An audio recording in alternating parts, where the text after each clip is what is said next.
네, 안녕하세요. 두 번째, 기획하기에서 주제문 정하기에 관해서 같이 살펴보도록 하겠습니다. 주제문 혹은 주제에 대해서 아주 많이 들어봤을 테고요. 아주 익숙한 용어인데 정확한 개념을 조금 더 개념을 정확하게 이해하고 또 주제문을 주어진 요건에 맞게끔 혹은 아주 편리하게 정확하게 작성할 수 있는 어떤 요령 같은 것을 확인하는, 점검하는 그런 시간으로 진행을 하겠습니다. 홍길동전을 읽고 감상문을 써보세요 라고 했습니다. 감상문을 많이 써봤죠. 우리가 독후감, 영화 감상문 같은 것들을 일반적으로 다 써봤을 텐데요. 주로 초등학교 때 많이 써봤죠. 홍길동전을 읽고 감상문을 한 편 써오라고 만약에 했다면 이때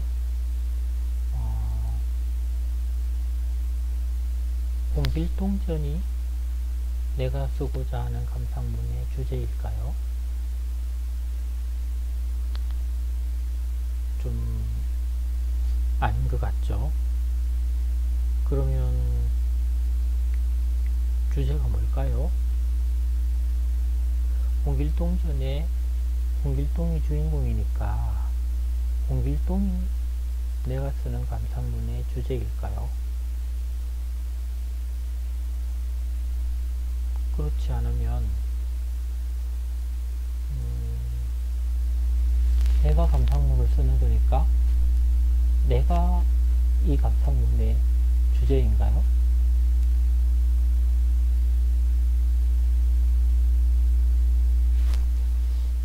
이게 뭘까요? 네이버에게 주제 물어보겠습니다. 뭐라고 되었을까? 중심이 되는 문제, 예술작품에서 지연이가 나타내고자 하는 기본 생각, 주된 제목,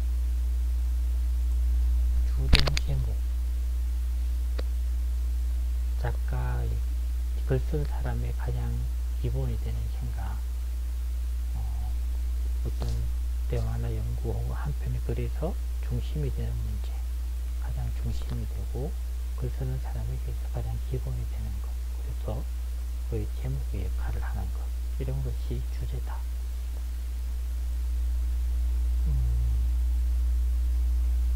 소재는 뭘까요?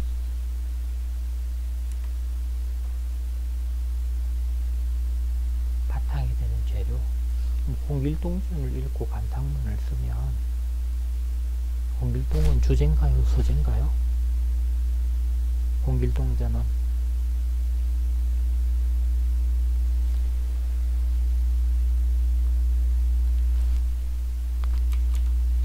제재가 있죠.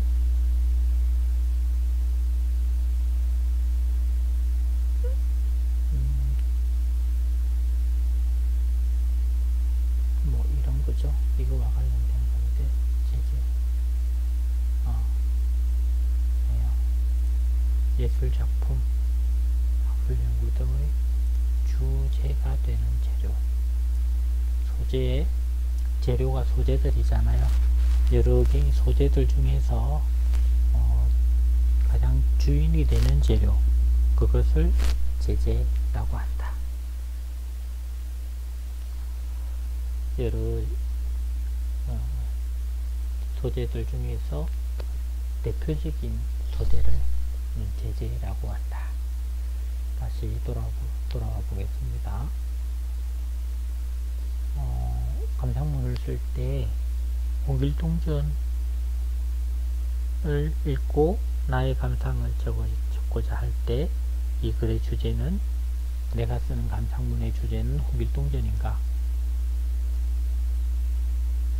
홍길동전을 읽고 라는 제목으로 감상문을 만약에 쓴다면 홍길동전을 읽고 라는 것이 제목이 되니까 홍길동전 이것이 주제일까? 이런 생각을 한번 점검해 보는 시간입니다. 주제, 소재, 제재 확인해 봤는데요. 어떤 글을 쓸 때, 내가 감상문을 쓸 때 감상문의 소재가 되는 것이 뭘까? 홍길동전의 내용, 홍길동전의 내용이니까 당연히 뭐 홍길동 이야기도 나오고, 뭐 율도국 이야기도 나오고, 그런 이야기들이 다 홍길동전의 내용이니까 내 감상문의 소재가 될 수 있겠죠. 감상문의 소재는 당연히 내가 쓰는 거니까, 나의 생각을 담는 거니까, 나의 일상이라든지 우리가 지금 살고 있는 세상이라든지 이런 것들이 다 소재가 될 수 있겠죠. 소재의 개수가 가장 많은 거죠. 그 중에서 대표적인 재료가 제재이다. 홍길동전을 읽고 나는 불평등한 세상을 바로잡아야겠다고 생각했다 라고 한다면 제일 핵심, 그러니까 불평등한 세상이죠. 그것을 바로잡고자 한다 라는 것이 나의 감상입니다. 감상문이니까 홍길동전의 주제가 뭐냐 이렇게 하면 그것은 불평등한 세상을 개혁하려는 내용, 가장 중심적인 내용으로 읽겠다면 그것이 홍길동전의 주제는 될 수 있겠죠. 이상세계를, 율도국 이상세계를 구현하고자 한다는 그것이 또 홍길동전의 주제가 될 수도 있겠죠. 그렇지만 내가 쓰는 감상문은 홍길동전을 읽고 내가 느낀 점을 쓰는 것이니까 나의 느낌이 제일 중요한 내용이 되는 거겠죠. 그러니까 홍길동전을 읽고 내가 쓰는 감상문의 주제가 홍길동 혹은 홍길동전이 되기는 좀 어렵다는 거죠. 그것은 소재가 될 수 있겠죠. 대상이 될 수 있겠다. 그 점을 좀 구분하고 정확하게 좀 이해를 하는 계기가 됐으면 좋겠다. 네이버에서 살펴봤던 내용들인데요. 주제와 관련된 거죠. 대화나 연구 따위에서 중심이 되는 문제를 우리는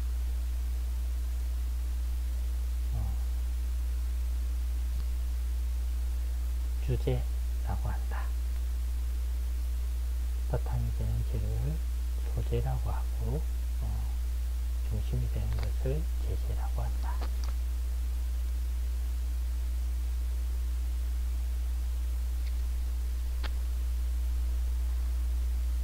각자 나의 하루에 대해서 일기를 써오세요 라고 했다면 그것은 어떤 내용이 될까요?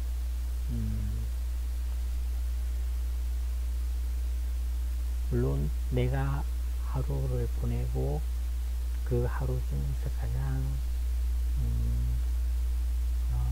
중요하거나 또 가장 인상 깊었거나 또 가장 기록으로 기억하고 싶거나 한 것들이 대상이 되겠죠. 그걸로 해서 한 편의 일기를 쓰는데 그러면 그 일기의 주제는 무엇이 될까?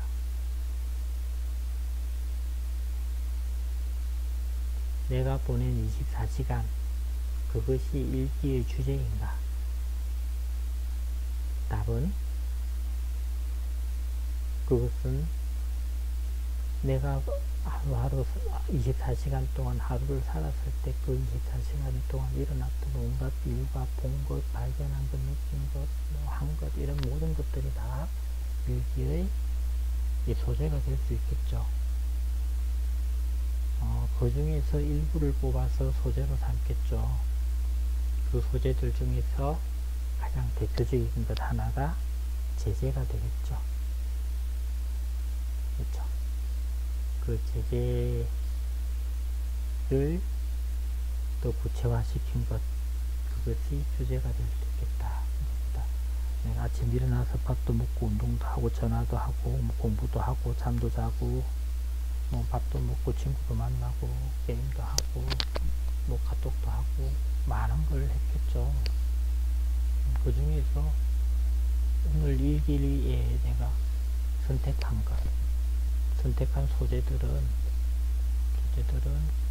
24시간의 동영상 중에서 한두 개, 1분, 2분 일 수도 있겠죠. 단 5초, 3초 동안의 어떤 내용이 일기의 소재가 될 수도 있지 않습니까? 그것을 소재라고 하는 거고, 그 중에서 가장 대표적인 것. 오늘 초등학교 때 보면 오늘 아침 날씨는 맑았고 밥은 뭘 먹었고 맑은 콩나물밥을 먹었고 점심 때는 돈까스를 먹었고 오전에는 뭐 TV를 봤고 그런 여러 가지 일이 있었는데 오늘 오후 2시에 삼촌이 왔다. 삼촌이 3년 만에 우리 집에 놀러 왔다. 삼촌이랑 게임방에 가서 1시간 동안 게임을 했다. 삼촌이 이런저런 게임하는 방법도 알려줬다. 정말 신났다. 나는 삼촌이 참 좋다. 삼촌이 또 우리 집에 놀러 왔으면 좋겠다. 이렇게 일기를 썼다면 하루에 24시간 중에 많은 일이 있었지만 하나를 고른 거죠. 삼촌이 왔다.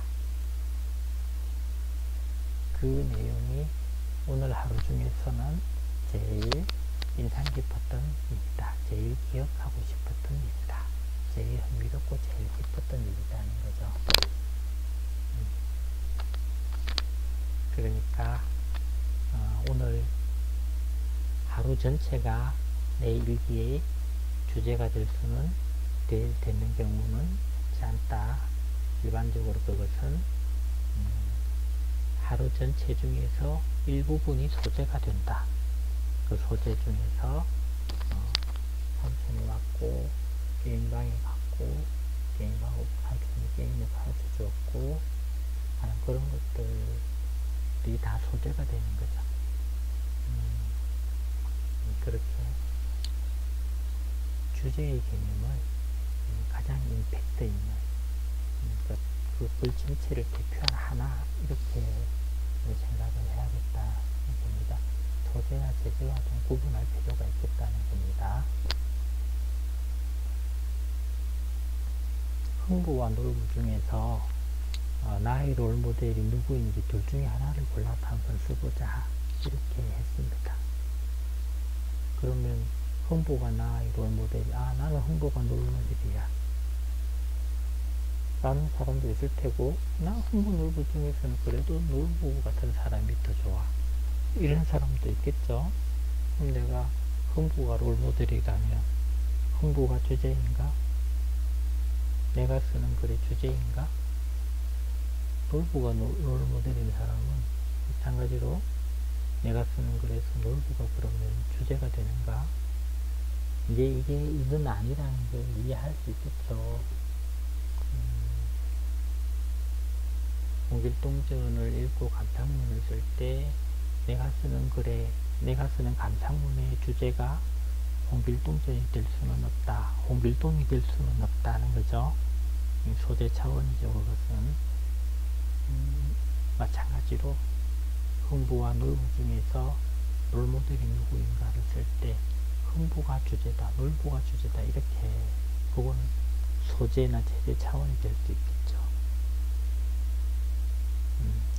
그렇게 이해를 하는 것이 좋겠다. 그래서 우리가 일반적으로 글을 쓸 때는 가주제, 사랑에 대해서 써보자 이렇게 하면 그것을 우리 넓은 의미의 주제가 될 수 있다고 해서 그냥 잠정적으로 정한 주제라고 해서 주제 이렇게 이야기를 하죠. 봄에 대해서 써야지. 이렇게 하면 봄은 넓은 의미에 그러면 봄은 꽃이 대표적이니까 꽃에 대해서 꽃을 통해서 봄을 이야기하면 좋겠다. 대표적으로 벚꽃이 봄에 정말 많이 피고 사람들이 벚꽃을 좋아하니까 벚꽃을 통해서 봄을 이야기하면 좋겠다. 벚꽃 중에서도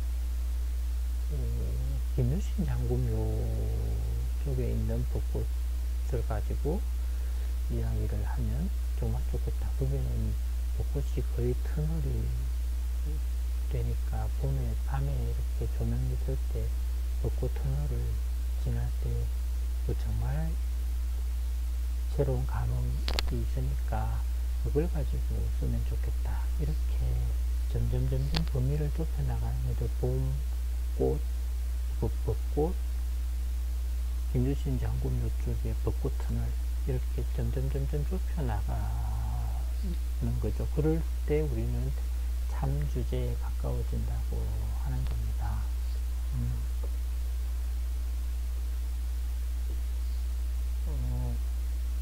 2020년 봄에는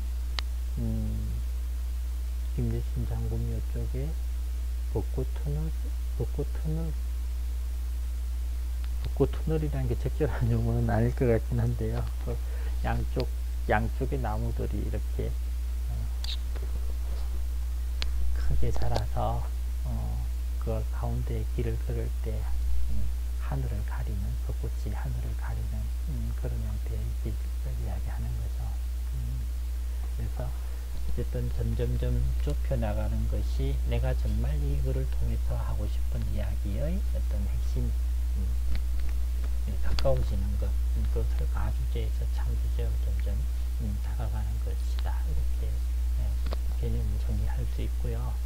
거기에서 소재는 거기에 등장하는 벚꽃나무, 하늘 색깔, 봄바람, 사람들의 어떤 모습, 이런 게 다 소재가 되는 거겠죠.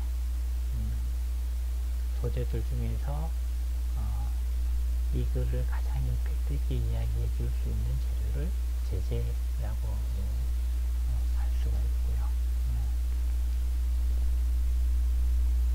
그러니까 이것은 같은 설상에 있다고 보기는 좀 어려운데요.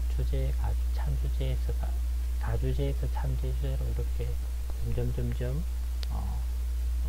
핵심이 더 가까워지는 것, 이것을 범위가 더 구체화되고 좁아지는 것, 그런 것이고, 여러 글 속에 등장하는 모든 것들은 다 소재가 되는데 그 소재들 중에서 대표적인 재료가 제재가 된다. 제재는 핵심에 훨씬 더 가까운 거겠죠. 그 제목은 당연히 글 전체의 핵심을 담고 있으니까 제목도 핵심에 더 가깝고요. 가주제보다는 참주제가 핵심에 훨씬 더 가깝겠죠. 그런 관계를 좀 첨의를 분리해서 이해를 좀 하면 좋겠다. 참주제를 참주제가 사랑에 대해서 글을 쓴다고 하면 그 사랑은 가주제가 되는 거겠죠.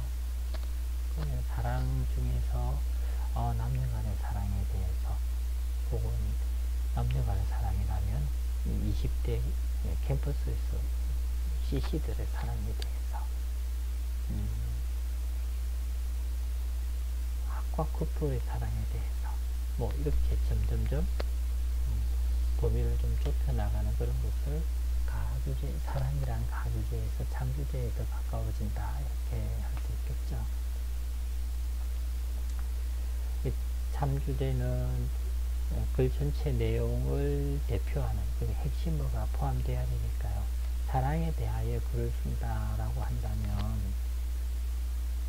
사랑이란 무엇이다. 사랑에 대한 나의 생각, 사랑에 대한 사전의 정의, 사랑에 대한 연구, 이런 것들은 사랑이란 소재, 사랑이란 가주제에 머물러 있다고 볼 수 있죠. 그 사랑에 대한 나의 생각은 사랑에 대한 연구를 해보니 결론이 있겠죠. 사랑에 사랑이란 뭐뭐다. 사랑은 뭐 달콤합니다. 사랑은 뭐 기다림입니다. 사랑은 희생이다 라고 했을 때 사랑이란 네모다 라고 할 때 그 네모가 핵심어가 되는 거잖아요. 그러니까 이런 표현들은 핵심어가 다 빠져있다. 이렇게 이해를 할 수 있겠습니다. 사랑은 희망이다. 사랑은 설렘이다. 사랑은 기다림이다. 사랑은 배려다. 사랑은 아픔이다. 이렇게 했을 때 아픔, 배려, 기다림, 희망, 설렘 이런 것들이 핵심어가 되고 이런 문장들이 주제를 담고 있는 주제문이라고 할 수 있겠다. 그렇죠? 사랑은 가주제, 넓은 의미의 가주제고 사랑에 대해서 어떤 사람은 나는 사랑이 희망이냐 그러면 나는 사랑은 희망이다 라는 내용으로 한 편의 글을 써야지. 이렇게 했을 때 사랑은 설렘이 핵심이지 이렇게 생각하는 사람은 사랑은 설렘이다 라는 게 핵심 내용이 되도록 중심 내용이 되도록 글을 쓰겠죠. 그러면 이 설렘이 핵심어가 되고 참주제가 되고 사랑은 설렘이다 이게 주제문이 되겠다. 사랑은 희생이다. 뭐니 뭐니 해도 희생이다 라고 한다면 사랑은 소재, 가주제. 사랑은 희생이다 라고 할 때 이걸 희생이 핵심어가 되고 사랑은 희생이다 이렇게 하는 것이 주제문이 되겠죠. 참주제도 여기에 가깝다.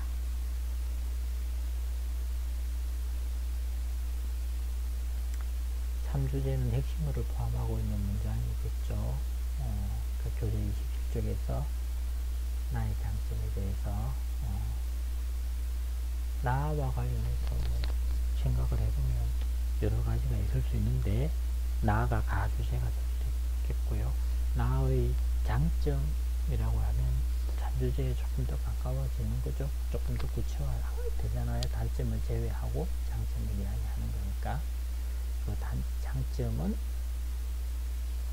나의 장점은 무엇이다. 네모다 라고 했을 때 그 네모가 핵심어가 되는 거죠. 그리고 나에 대하여, 나의 장점에 대하여 이렇게 하면 소재만 드러나는 거잖아요. 이 핵심어가 나의 장점은 잘 웃는 것이다. 나의 장점은 사람을 잘 이해하는 것이다. 나의 장점은 포기하지 않는 것이다. 이렇게 할 때 포기하지 않는 것, 이해하는 것, 따뜻하고 포근한 것 이런 것들이 핵심이잖아요. 그런 것들이 들어간 것이 참주제고 그런 것을 넣어서 핵심어를 넣어서 한 개의 평소의 문장으로 만든 것을 주제문이라고 이야기한다. 다음 시간에는 글을 쓴다는 것은 네모다 라고 했을 때 네모에 뭐가 들어갈까를 한번 생각해 보도록 합니다. 글을 쓴다는 것은 네모다. 글을 쓴다는 것은 네모다 라고 할 때 네모가 핵심이다. 그래서 이것 자체가 내 글의 주제문이 될 수 있겠죠. 그렇게 이야기할 수 있겠습니다. 오늘은 주제문, 핵심어 이런 것을 중심으로 해서 넓은 의미의 가주제 그리고 핵심어가 포함된 참주제 이렇게 있고 소재와 제재를 구분하는 것 소재와 주제를 구분하는 것 이런 것들에 대해서 같이 살펴보았습니다. 여기까지 하도록 하겠습니다. 이것은 3주차, 4주차가 되면 여러분들이 한 편의 글을 쓰게 되면 글을 쓴 것에 대한 피드백을 진행하도록 하겠습니다. 다시 기회가 될 피드백을 신청할 때 그때 다시 안내를 하도록 하겠습니다. 네, 오늘 여기까지 하겠습니다. 그리고